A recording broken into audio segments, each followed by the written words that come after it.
नमस्कार दोस्तों, आज का जो अपना वीडियो है वो बेसिकली थोड़ा अलग रहने वाला है। अपन बेसिकली आज प्रैक्टिकल नॉलेज लेने वाले हैं, फार्मर फील्ड का विजिट करने वाले हैं और उस फार्मर फील्ड पर देखेंगे कि फार्मर कैसे कल्टीवेशन कर सकता है, कैसे अपने पास में जो अपना एजुकेशन नॉलेज है उसको अपन यूटिलाइज करके अपना कैरियर बिल्ड कर सकते हैं। तो एक बेसिकली कैरियर बिल्डिंग टाइप का वीडियो रहने वाला है, तो आप पूरा देखिए। आपके पास भी बहुत सारी अपॉर्चुनिटीज हैं।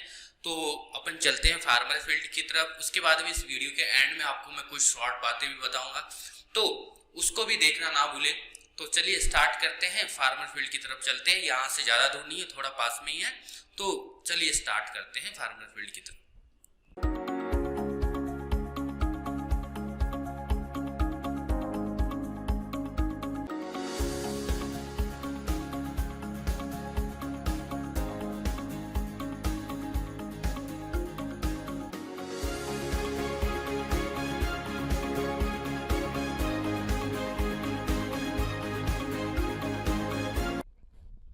हाँ तो दोस्तों, अपन फार्मर फील्ड पे पहुंच चुके हैं। यहाँ पे इन्होंने टोमेटो लगा रखा है। इन्होंने इधर एक वैरायटी अलग से लगा रखी है, एक इधर इन्होंने अलग से लगा रखी है। एक बार आपको फील्ड का व्यू दिखा देते हैं। कैमरामैन फील्ड का व्यू दिखाओ, चारों तरफ का, दोनों तरफ का।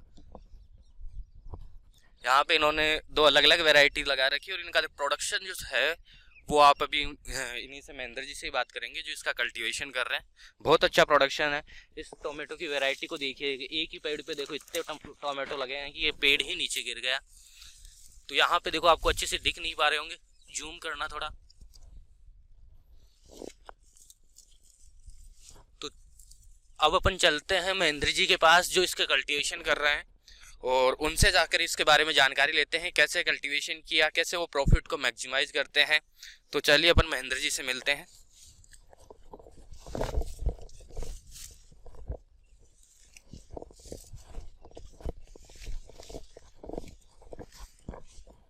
तो ये है महेंद्र जी। इन्होंने अभी पीएचडी कर रहे हैं कंटिन्यू ये जॉबनेर से, और इन्होंने इसी साइंटिफिक जो इन्होंने अपना नॉलेज एक्वायर किया था ग्रेजुएशन में, पोस्ट ग्रेजुएशन में, उसी नॉलेज को यूज करते हुए ये कल्टीवेशन किया है। और इनका जो प्रॉफिट है ये पहले से बहुत ज़्यादा बढ़ चुका है, ऑलमोस्ट डबल से 3 गुना हो चुका है।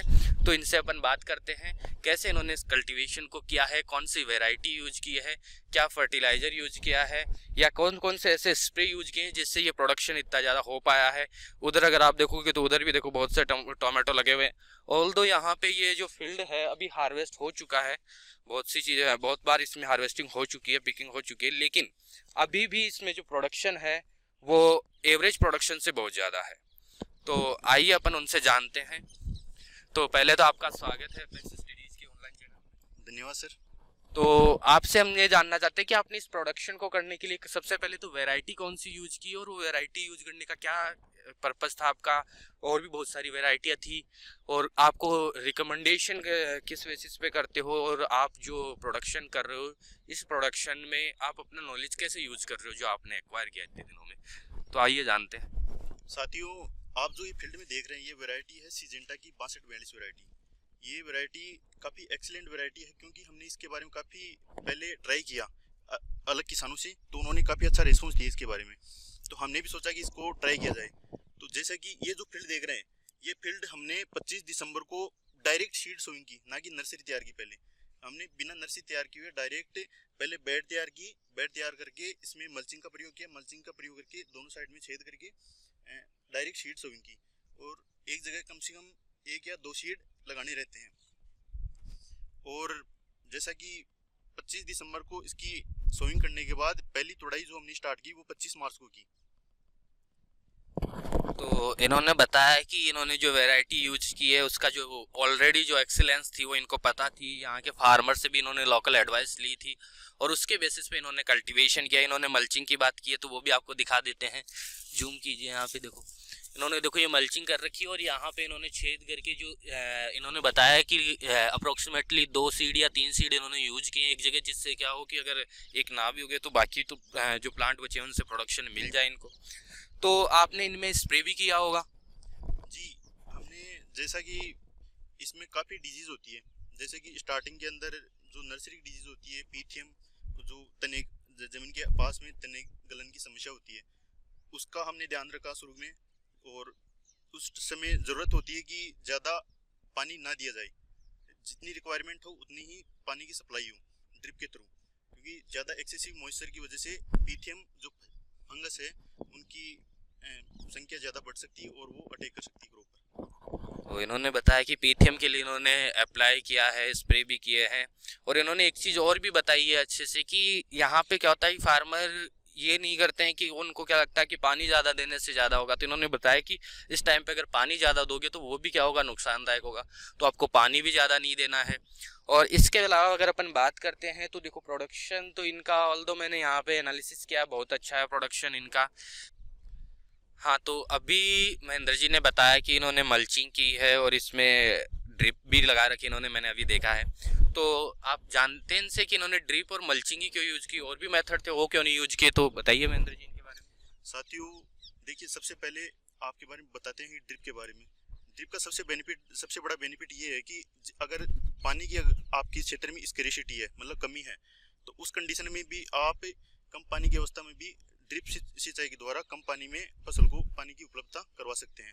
दूसरी बात मल्चिंग की, तो मल्चिंग का बेनिफिट ये है कि जितने भी वीड वगैरह होते हैं तो उन वीड का कंट्रोल भी मल्चिंग की वजह से आसानी से हो जाता है और आपकी अतिरिक्त लेबर कॉस्ट है वो भी बच जाती है। तो इन्होंने एक देखो बहुत अच्छी बात बताई कि आपकी जो वीड होता है उसके कंट्रोल के लिए आप अलग से कंट्रोल मेजर यूज करते हो, तो वो आप नहीं करोगे अभी। क्यों? क्योंकि आपका जो कंट्रोल करेगा ये जो मल्चिंग होगा इसी से हो जाएगा। नेक्स्ट इनसे अभी पूछते हैं कि इन्होंने अभी बताया कि यहाँ पे 1 से 2 सीड डालते हैं, लेकिन कुछ फार्मर ऐसे होते हैं कि वो ज़्यादा सीड डाल देते हैं प्रोडक्शन के लिए। ये बहुत से लोगों को पता नहीं होता। तो ज़्यादा सीड डालने पर कोई नुकसान है या नहीं है, इसके बारे में बताइए। सबसे पहले तो साथियों, जैसा कि आप जानते हैं कि नर्सरी तैयार करके टोमेटो लगाते हैं किसान, लेकिन आज के समय में डायरेक्ट सीड सोइंग से करने लगे, क्योंकि इसका सबसे बड़ा बेनिफिट ये है कि कम समय में क्रॉप तैयार हो जाती है। लगभग 1 महीने हम अर्ली क्रॉप ले सकते हैं।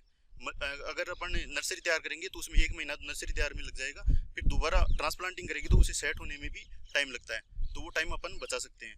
और दूसरी बात इसके अंदर जो सीड लगाने की है, सीड में क्या होता है कि 2 सीड लगाएंगे तो मान सकते हैं कि 1 सीड तो जर्मिनेट होगा ही, और 2 होंगे तो भी नुकसान नहीं है, लेकिन ज़्यादा सीड होंगे तो न्यूट्रिएंट का कंपटीशन होगा, पौधे की ग्रोथ अच्छी नहीं हो पाएगी। तो आपको 2 या 1 सीड ही काम में लेना चाहिए। तो इन्होंने अच्छे से बताया कि आप ज़्यादा सीड काम में लोगे तो आपके जो पौधे होंगे वो ज़्यादा होंगे, और पौधे ज़्यादा होंगे तो उस स्थिति में आपका जो उपज है उसमें प्रभाव आ सकता है। और कारण उन्होंने बता दिया कि जो न्यूट्रिएंट होते हैं, पोषक तत्व बोलते हैं जिनको अपन साधारण भाषा में, वो पौधों को पर्याप्त मात्रा में उपलब्ध नहीं हो पाएंगे, जिससे आपके जो पौधे की जो वृद्धि और विकास थे वो अच्छी तरीके से नहीं हो पाएंगे। नेक्स्ट अगर अपन जानते हैं तो इन्होंने देखो यहाँ पे टोमेटो के अंदर एक प्रॉब्लम आती है, रूटिंग की, जड़ें का जो विकास होता है वो अच्छे से नहीं होता है। तो क्या जड़ों के विकास के लिए आप कुछ यूज करते हो क्या? जैसे कि पौधा अगर महीने भर का हो जाता है, उस समय किसान को जरूरी होता है कि पौधों की जड़ों की ग्रोथ अच्छी हो, क्योंकि जड़ों की ग्रोथ से ही न्यूट्रिएंट जो पोषक तत्व होते हैं उनका अवशोषण आसानी से पौधा कर पाएगा और ग्रोथ अच्छी हो पाएगी। तो उसके लिए आप ह्यूमिक एसिड, जो कि मार्केट में डिफरेंट नेम से अवेलेबल है और उनको आप मार्केट से खरीद सकते हो और अप्लाई ड्रिप के थ्रू, वेंचुरी एक पार्ट होता है ड्रिप का, तो उसके थ्रू आप ड्रिप सिंचाई से डायरेक्ट फसल के अंदर सप्लाई कर सकते हो। तो इन्होंने बताया कि अभी ये वेंचुरी लगा रखी है, वो आपको दिखा देंगे, फोटो डाल देंगे उसकी वेंचुरी कैसी होती है। उससे इन्होंने क्या किया है, यहाँ पे जो ड्रिप इरिगेशन की थी उससे ह्यूमिक एसिड को अप्लाई किया है, जिससे क्या हो, जड़ों का जो विकास है वो अच्छे तरीके से हो पाए। नेक्स्ट हम जानना चाहेंगे आपसे कि आपने जो ये टोमेटो लगाया था इसमें तो बहुत से रोग भी आते होंगे, कीड़े भी लगते होंगे, तो उनके लिए आप क्या क्या मेजर यूज करते हैं, क्या यूज करते हैं जिनसे इनका प्रकोप कम हो? साथियों, जो शुरुआती अवस्था में टोमेटो होता है, लगभग मान सकते हैं अपन जो टोमेटो ग्रोथ जर्मिनेशन होने के बाद 25 से 20 से 30 दिन के बीच में अगर नमी ज़्यादा होती है तो उस अवस्था के अंदर फंगस का प्रकोप ज़्यादा होता है, जो कि ज़मीन के पास में तने को गल जाता है, जिसकी वजह से पौधा गिर जाता है। तो ऐसी समस्या से अपने को बचाव के लिए आपको ज़रूरत है कि पानी की जितनी ज़रूरत हो उतनी सप्लाई करें, ज़्यादा नमी ना रखें, क्योंकि शुरुआती अवस्था में पौधे को ज़्यादा पानी की ज़रूरत नहीं रहती। अगर फिर भी समस्या आ जाती है आपकी फसल के अंदर, तो आप कई प्रकार के फंजीसाइड हैं तो वो आप यूज में ले सकते हैं। अच्छा, तो इन्होंने बताया कि जो फंजीसाइड है उनका प्रयोग इसमें किया जाता है, पानी की मात्रा का ध्यान में रखना पड़ता है, बहुत सारी बातें बताई, बहुत सारी इनकी जो बातें हैं वो आप भी यूज करके अपने प्रोडक्शन को बढ़ा सकते हैं। अब इनके से अपन जानना चाहेंगे कि आप जो डायरेक्ट इनको सीडिंग करते हो, डायरेक्ट लगाते हो, तो यहाँ पे फर्स्ट टाइम पे इनकी तुड़ाई कब करते हो आप? कितना समय, लगभग कितना समय आप लगाते हो ये फर्स्ट तुड़ाई में? हम आपको बताना चाहेंगे कि ये हमने क्रॉप लगाई थी 25 दिसंबर को। 25 दिसंबर को लगाने के बाद हमने, क्योंकि उस समय क्या होता है कि टेम्परेचर बहुत लो होता है, तो जर्मिनेशन भी इफेक्ट होता है, और पौधा अगर जर्मिनेशन हो जाता है तो उसकी ग्रोथ में काफ़ी प्रभाव पड़ता है। उसके लिए हमने लो टनल लो टनल का उपयोग किया। लो टनल में क्या होता है कि एक स्ट्रक्चर आती है जिससे कपड़े से इसको पूरी बेड को ढका जाता है, जिससे उसके अंदर का टेम्परेचर कंट्रोल होता है, और टेम्परेचर बाहर के टेम्परेचर वातावरण से कुछ अधिक होता है, जिससे पौधे की ग्रोथ आसानी से हो जाती है। और जैसा कि इसकी पहली तोड़ाई की बात है, तो पहली तोड़ाई 25 दिसंबर को हमने पहली इसकी सीड सोइंग हुई थी, और 25 मार्च को इसकी पहली तोड़ाई हमने स्टार्ट की थी। तो इन्होंने बताया कि जो तुड़ाई के बारे में बताया, तो तुड़ाई का लगभग 3 महीने के आसपास का समय लिया आपने फर्स्ट तुड़ाई के। हाँ, तो फर्स्ट तुड़ाई के लिए इन्होंने 3 महीने का आसपास का समय लिया, और उन्होंने एक तापमान के बारे में बताया कि स्टार्टिंग में जब आप इनकी बुआई करते हो उस समय दिसंबर का महीना रहता है, तापमान बहुत कम रहता है, तो तापमान के कारण इनमें क्या होता है, जो इनकी ग्रोथ होती है, वृद्धि होती है, वो इतनी अच्छी से नहीं हो पाती, चिलिंग इंजरी वगैरह का भी थोड़ा प्रॉब्लम आता होगा। तो इसके लिए इन्होंने लो टनल यूज की थी, और लो टनल की इनके पास में स्टार्टिंग की फ़ोटो ली होगी, वो भी आपको दिखा देंगे कैसी लो टनल होती है। तो इन्होंने बहुत सारी अपने को जानकारी दी है, महत्वपूर्ण जानकारियाँ दी है। इसके अलावा अगर अपन पूछना चाहेंगे इनसे कि जो आप इस टमाटर में बहुत सारी बीमारियाँ आती है, मुख्य रूप से निमेटोड की बीमारी आती है, निमेटोड के अलावा इसमें झुलसा भी आता है, तो इन सब के बारे में थोड़ा बताइए आप। देखिए, निमेटोड में क्या होता है कि इसकी मुख्य समस्या है टमाटर की निमेटोड। तो निमेटोड में क्या होता है कि जैसे पौधा होता है तो उसकी जड़ों में गांठें बन जाती हैं, जिससे पौधे की न्यूट्रिएंट अवशोषण और जल के जो अवशोषण की कैपेसिटी है वो खत्म हो जाती है, और पौधा ऊपर से सिकुड़ जाता है, पौधे की ग्रोथ स्टंट हो जाती है।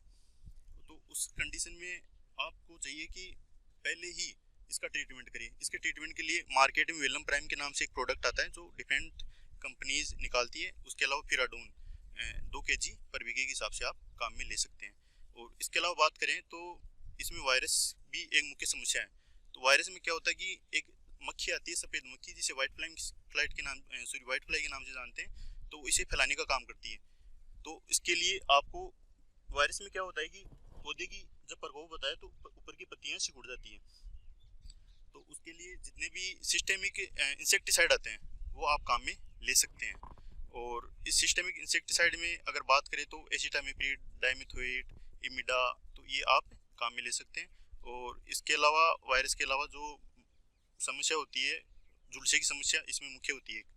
तो उसके लिए आप इसमें क्या, झुलसे में क्या होता है कि नीचे की पत्तियां अफेक्ट होती है सबसे पहले, और वो ड्राई होना स्टार्ट हो जाती है। तो उसके लिए आपको चाहिए कि अगर शुरुआती अवस्था में मैंकोजेब 2 ग्राम पर लीटर के हिसाब से आप काम में ले सकते हैं, अथवा डाइमिथोफोर प्लस मैंकोजेब 2 ग्राम काम में ले सकते हैं।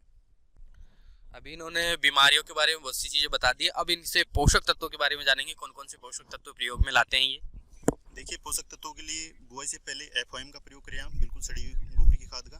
उसके बाद जब पौधा 1 महीने का हो जाता है तो उस अवस्था में आप एनपीके 19-19 और 052-34 ये और 12-0-64 के नाम से मार्केट में एनपीके अवेलेबल है, तो वो समय समय पर आप काम में ले सकते हैं। और इसके अलावा आप एक माइक्रो न्यूट्रिएंट के नाम से एक सोल्यूशन आता है, उसमें लगभग जितने भी माइक्रो न्यूट्रिएंट मतलब सूक्ष्म पोषक तत्व होते हैं वो पाए जाते हैं, तो वो उनका एक बार ड्रिप के थ्रू आप पौधे को दे सकते हैं, जिससे एक जैसे बोरोन होता है, तो बोरोन क्या फ्लोरिंग के अंदर पुष्पन में काफ़ी लाभदायक है, तो इसके लिए आपको माइक्रो न्यूट्रिएंट भी एक बार बिल्कुल सप्लाई करना चाहिए।